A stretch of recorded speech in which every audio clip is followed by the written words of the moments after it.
આત્મહત્યા. જૂનાગઢના એક યુવાને માત્ર 25 દિવસના લગ્ન જીવન દરમિયાન એવું તે શું બન્યું હશે કે તેમણે આત્મહત્યા કરી લીધી? આ એ જ દુલ્હન છે જેણે આ યુવાનને આત્મહત્યા કરવા મજબૂર કર્યો. યુવાનનું નામ છે પિયુષ ગોહિલ હતું. સમાજના આગેવાનોએ દુલ્હન અને દુલ્હનના મામાને કડકમાં કડક સજા થાય તેવી માંગ સાથે જૂનાગઢમાં ડીએસપીને આવેદનપત્ર આપ્યું હતું. ચાલો જોઈએ સમાજના આગેવાનો શું કહી રહ્યા છે. મિત્રો, આ એ જ દુલ્હન છે જે હું તમને બતાવી રહ્યો છું, જેમણે પિયુષ ગોહિલને આત્મહત્યા કરવા મજબૂર કર્યો.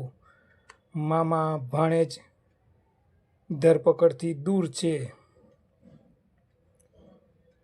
તો આવો જોઈએ ધોબી સમાજના આગેવાનો શું કહી રહ્યા છે. મિત્રો, અમારી ચેનલને લાઇક, શેર અને સબસ્ક્રાઈબ કરવા વિનંતી.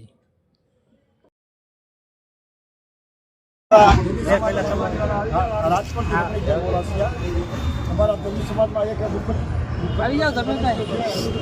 એની કાર્યવાહી માટે અમે અહીંયા એક આવેદનપત્ર આપવામાં આવ્યા છીએ અને અમારા જે ચાર્જર નીકળી ગયા છે તેમને પૂરેપૂરું ન્યાય મળે એના માટે અમે રાજકોટ, પોરબંદર, જૂનાગઢ, ધોરાજી દરેક ગામમાંથી અહીંયા બધા આવેલા છે અને આવેદનપત્ર સાહેબને આપેલું છે અને સાહેબે પણ અમને બાંયધરી આપી છે કે તમારું કાર્ય અમે ઝડપથી પૂરું કરીશું. આજે અમે સાહેબને દેવા આવ્યા છે. પહેલાં તમારું નામ? હું મીનાબેન દુસારા રાજકોટથી આવું છું અને જે આ બનાવ બન્યો છે એ બહુ દુઃખદ છે અમારા સમાજ માટે અને આને જલ્દી ન્યાય મળે ને એવી અમે આશા કરીએ છીએ અને બને ત્યાં સુધી અમારો સમાજ અમારી સાથે છે, અમને આશા છે. અને હું તો એટલું જ કહું છું, આ એકવાર થયું ને બીજી વખત કોઈ છોકરીઓ સાથે કે છોકરા સાથે આવું ન બને એવું દીકરીઓને દરેક મા બાપ એવા થોડાક સંસ્કાર આપો કે કોઈનો દીકરો કોઈ ખોઈ ન બેસે. આજે કોઈને એક હોય, કાંઈ બધાને બે હોય એવું નક્કી છે જ નહીં. એમ નહીં, પણ કદાચ બે હોય તો કોઈને એમ આશા થાય કે બીજો છે પાછળ. પણ આ તો હવે એનું શું કરવાનું? હાલો પ્રજ્ઞેશભાઈ, શ્રેષભાઈ બોલો. પ્રજ્ઞેશભાઈ નહીં તો બહુ દુઃખ થાય છે. દીકરો ખબર હોય જેની માં હોય એને દીકરો જાય એ માં દુઃખ સહેન ન કરીએ કે એ જગ્યાએ ધણી વયો જાય તો માં સહેન કરે, પણ દીકરો જાય તો માં સહેન કોઈ દી ન કરી શકે. ધીરુભાઈ વતનભાઈ ગોહિલ, ચોર્યાસી ધોબી સમાજના પ્રમુખ. આજે સમાજની અંદરમાં આવા બીના બને છે તો આ એક બહુ દુઃખની વાત છે. દીકરીઓવાળાને બહુ પ્રોત્સાહન હોય છે, દીકરીવાળા મન ફાવે એમ વર્તન કરે. આજે દીકરાઓને દવા પીવી પડે છે.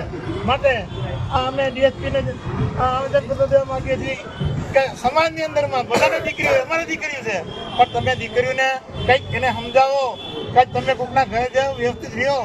આ રીતના વર્તન કરે ને કોઈના દીકરા જો જિંદગી ટૂંકાવે તો યોગ્ય નથી. માટે આ ડીએસપીને અમારો વિનંતી છે કે આને યોગ્ય નિર્ણય લઈ અને જે ગુનેગાર હોય એને સજા આપવા અમારી વિનંતી છે.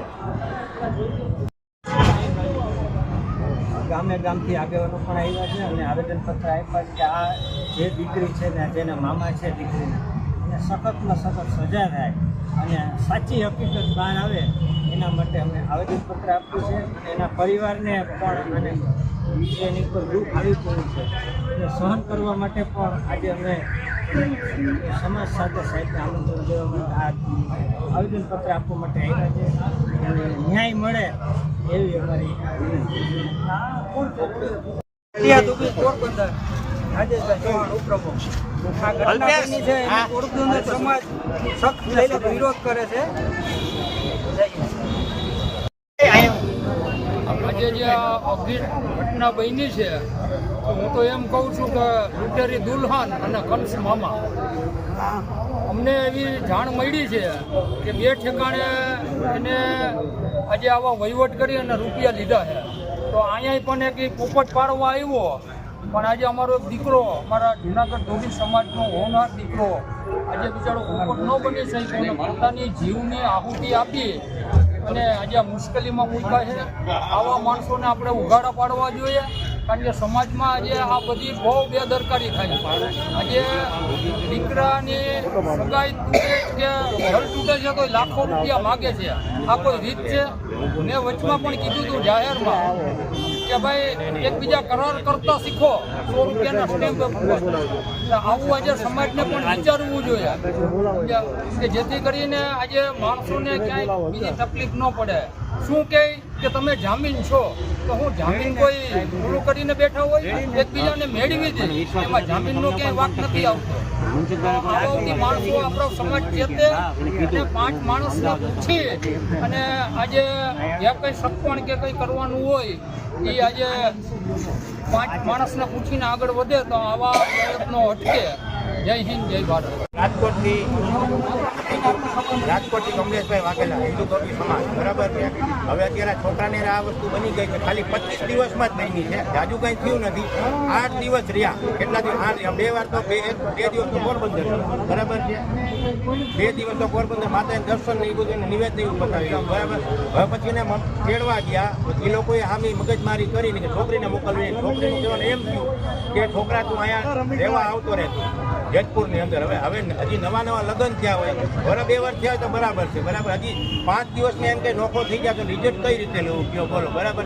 હવે એ લોકો તો મારકૂટ કરીને મગજમારી કરીને આ બધું કર્યું, એનો નિવેદન આઈનું અલગ છે, બરાબર. તો બેન કહેવાનો અર્થ એક જ થાય કે આપણા છોકરાને ન્યાય મળવો જોઈએ, બસ. બીજું આપણે કાંઈ કરવું નથી, બસ. તો એના હાથમાં શાંતિ મળે. અને પૂરેપૂરું પ્રૂફે આવેલું છે, વિડીયો છે, કોઈ પણ વસ્તુને એમાં ઓલું કાંઈ નથી. સમાજમાં જે કંઈ ઘટના બની એ દુઃખદ છે. ધોબી સમાજમાં જે તાજેતરમાં ઘટના બની એ દુઃખદ છે, પહેલી બની છે અને આંચકાજનક છે. અત્યારે ખાસ તો હું એ કહું કારણ કે મેટર અત્યારે કોર્ટમાં અને પોલીસ ખાતા હેઠળ છે. સમાજ ભેગો એ થયો છે તો સમાજને અને મીડિયાને હું એ કહેવા માગું કે આપણે આપણા બાળકોને એ પ્રકારે સમજણ શક્તિ પેદા કરીએ, આપીએ કે છોકરી આ પ્રકારનું વર્તન ન કરે કોઈના કહેવાથી અને છોકરો આ પ્રકારનું પગલું ન ભરે. આપણે ઉકેલ તરફ જઈએ. ઘટના જે બની ગઈ છે તો બની ગઈ છે, પણ we should educate our child. એ મોટામાં મોટો છે ને ઉપાય, બરાબર.